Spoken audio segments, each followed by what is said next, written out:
wanted to talk about a problem that a lot of people have with their gel polish or their nail extensions, and that is that they pop off or they chip or they lift at the cuticle and sidewall area. So I thought I'd just go ahead and prep my nails. I'm not applying anything to them, but they're in a good position for me to show you up close and personal what it is that you need to do to make sure that your nail enhancements or gel polish stay put. So everyone always says, I prepped the nail, but did you do it as good as you could or as good as you needed to? So I'm going to zoom right into my nail here and show you exactly what I do when I'm prepping for anything. So this is my thumbnail, and I haven't had anything on it for I don't know, like a week or something. So there is some cuticle growth. The first thing I do whenever I'm preparing anyone's nails is gently push back this thick skin part. This is the epinicium. I don't really know how to say it, but I know how to spell it.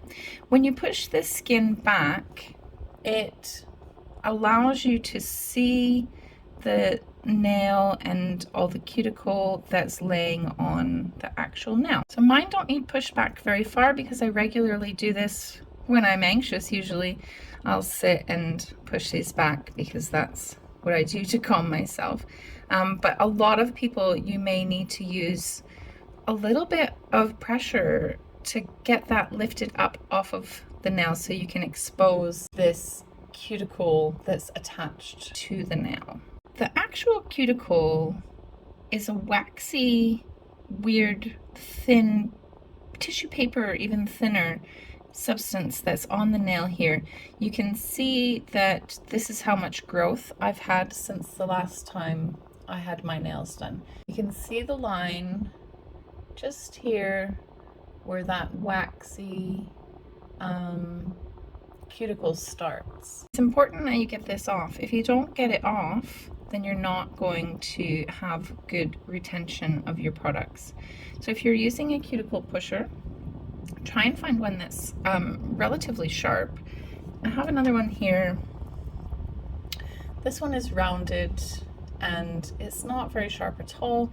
It doesn't do a good job at lifting up this waxy cuticle. You have to apply too much pressure and it just doesn't do a great job. So if this is what you're working with, I recommend you put it in the bin. Get yourself a good sharp edged cuticle pusher, and you really want to get this lifted up. You can see how difficult it is, even with a sharp tool, to get it to go away. You can try pushing it back. What I also do is kind of scrape it forward so that when I'm removing it, it's not going up underneath the epinicium.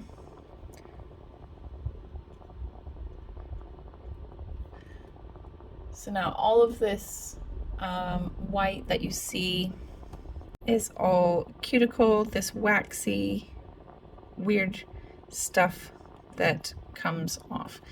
It's really tricky to get it off just with a cuticle pusher. If you don't have an electric file, I recommend you use a cuticle softener, and that will definitely help release this substance from the nail.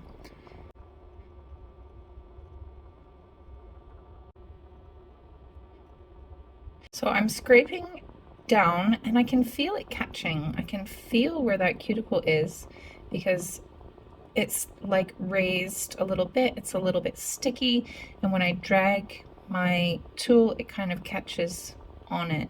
It's important that you're one with your tool. You know, it should be an extension of your body, and you should be able to feel what's happening underneath there. There's a significant amount over here, and maybe it doesn't look significant, but you have to be pedantic when you're doing preparation for the nail. If you just left this, then first of all, you're going to have a jaggy polish application. It's not going to be smooth. Second of all, it's not going to last. So you really need to get in and scrape that away. So it looks much better now, but actually I'm not only going by look, I'm going by feeling too. So if I lightly move my cuticle pusher along there, I can feel it catching just there. So I'll spend a little bit more time trying to get that so that it's nice and smooth. Now I'm going to go along the whole perimeter of the nail and just lightly feel if there's anything that catches. And when I feel it catching, I'm going to apply a little bit more pressure so that I can remove it. There we go. So that's feeling pretty smooth. Now I'm pretty confident that there's very little, if any, cuticle remaining on that nail. So when I use the electric file, I'm going to lay my bit really flat with the nail, which is why I like this drill bit in particular, because it's nice and straight and I can just get in and remove this much easier than using a cuticle pusher. You don't have to apply very much pressure, and you can see that that made light work of removing the waxy cuticle from the surface of the nail. Another thing that I guess I should talk about is what happens to this jaggy part of the skin that's around the nail when you finish with your cuticle pusher or when you finish with your electric nail file. If you didn't want to go in with like a ball and flame bit and remove all of this with your efile, you need to get rid of it anyway because it looks terrible. To be honest, you shouldn't really be cutting any living tissue from the nail, and a lot of this is living, so you need to be very careful when you're removing anything like this. A lot of schools don't allow you to even touch this, but you do need to address it because it just looks like shit.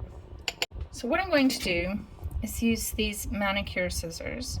I would love to try the ones from Katie Barnes. They're much thinner and more curved, so it would be easier, but I can use these. So what I'm going to do is try and lift this up as high as I can get it so that I can get my scissors in there, just the tip, and I'm applying quite a good amount of pressure to get this jaggy, horrible skin off.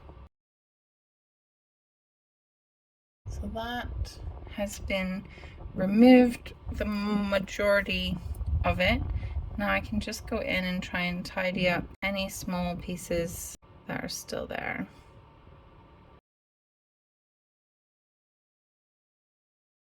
Now that I've removed that, I can see on this side here that there's a little bit of cuticle still over here. And yep, straight away when I go in with my tool, I can feel it. No. Actually, when I look at it from this angle, I can see still there's some up in there. If I use this tool, I'll be able to scrape that out. It's not really attached, and I don't intend on having any product go underneath the nail fold there. But if it's hanging around, then it's gonna give me a jaggy finish.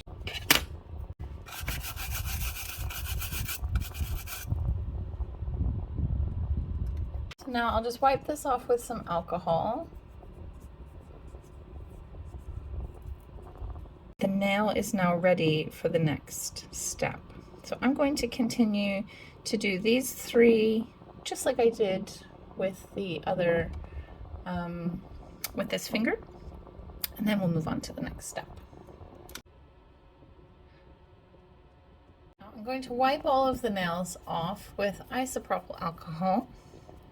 And what I'm going to do is use my fingernail to get really into this fold, especially in the side walls, and make sure that I get every little piece of dust or oil, anything that's going to stop me from doing a good service. If you want a really clean finish around the cuticle area, then you need to make sure there's nothing in there. So all of those cuticles are looking very clean. There's nothing left on there. The next thing that I do is file the free edge of the nails. Sometimes you have to take a lot off. Sometimes you don't need to. You just need to even up any little scaggy bits that are broken.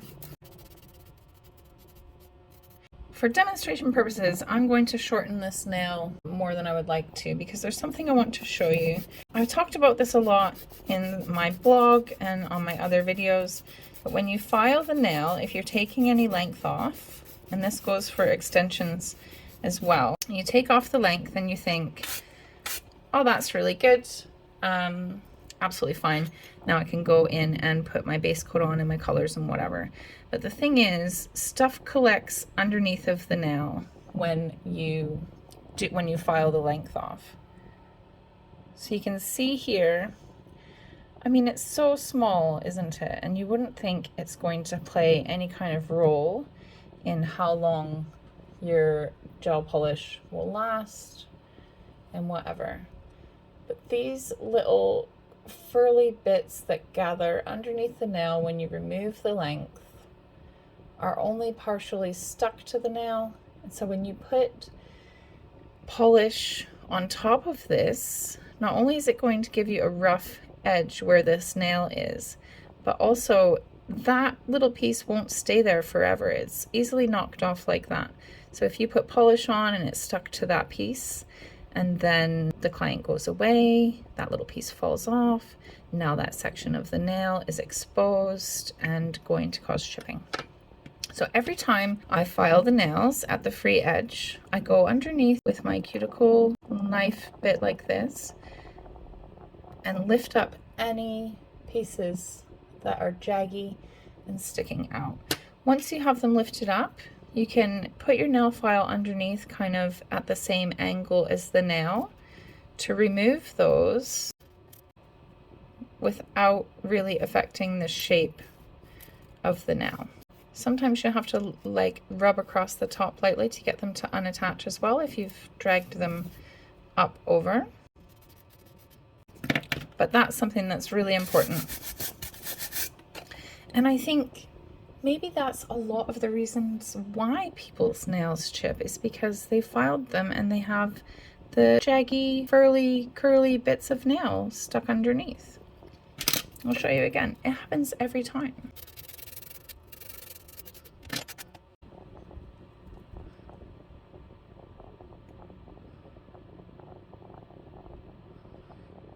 There's always going to be something.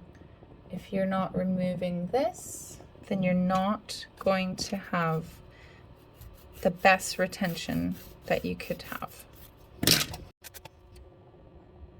See, and over here, there's stuff underneath there that even this stiff bristled nail brush didn't get out.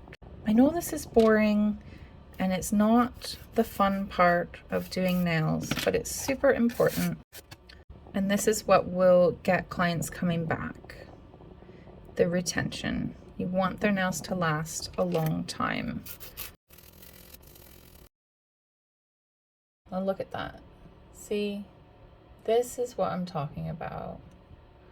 Those little bits are a nightmare. They gotta go.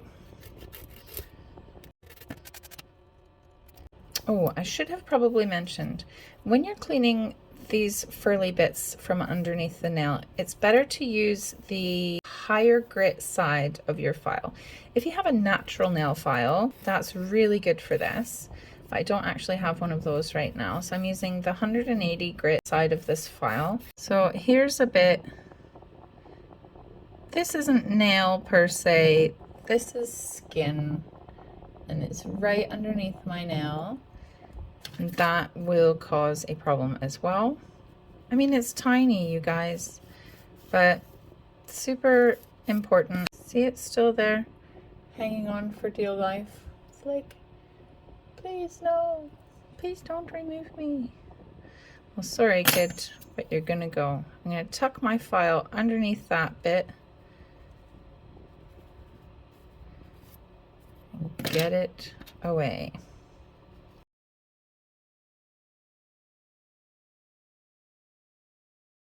Okay, so the next thing that I'm going to do, and that I always do when I'm doing a gel polish or extensions or whatever, is I'm going to buff the nail with a buffing block. Again, this is my personal buffing block. You want to make sure that the surface is nice and smooth, but there's a line. If it's too smooth, if you're using a cheap buffing block, or if it's really old and worn, then it's going to make your nail too smooth. So what I like to do after that, I know there's a lot of steps, I take my file and I just lightly scratch the surface of the nail, paying close attention to the sidewalls and the free edge. Just scratch it up.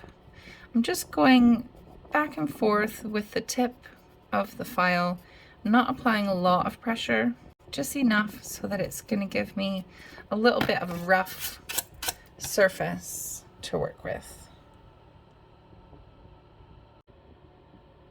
This is going to give you the best results for your gel polish to stick.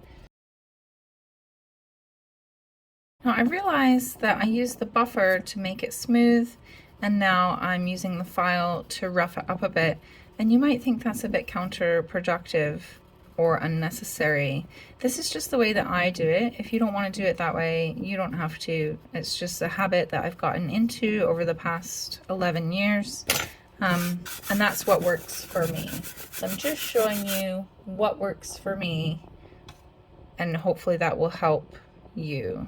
Once that's all done, then they just need dehydrated. A lot of companies sell dehydrator that you can use, and I think essentially it is like a acetone and acetate maybe.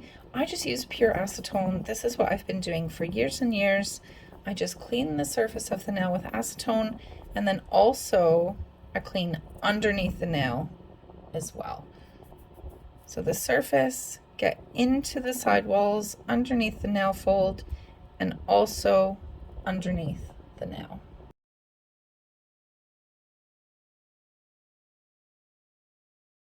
Now everything is dry, everything is free of cuticle. There's nothing underneath the nails that's going to interfere with my application. The skin is looking fine. They're good to go. So now you just need to apply your base coat, do your colors, and away you go. Now if you look at my hands, there's not a lot of difference between the two. I guess there is a little bit of difference, but you might think, oh, these are ready to go, they're fine, there's not a lot of cuticle, which there doesn't appear to be, but you saw how much cuticle I removed off of these nails, and so this is what works for me. I hope this has helped you, and I hope this works for you. So I guess that's it for me for now. I'm gonna go and make a video on palm trees, because it's super hot and that's always very popular in the summer. Finish my iced coffee, which is completely melted. It needs more coffee in it now. Thanks for watching, you guys. I hope you enjoyed that. Leave me a comment, let me know you were here, and I will see you again very shortly for another nail video. Bye for now.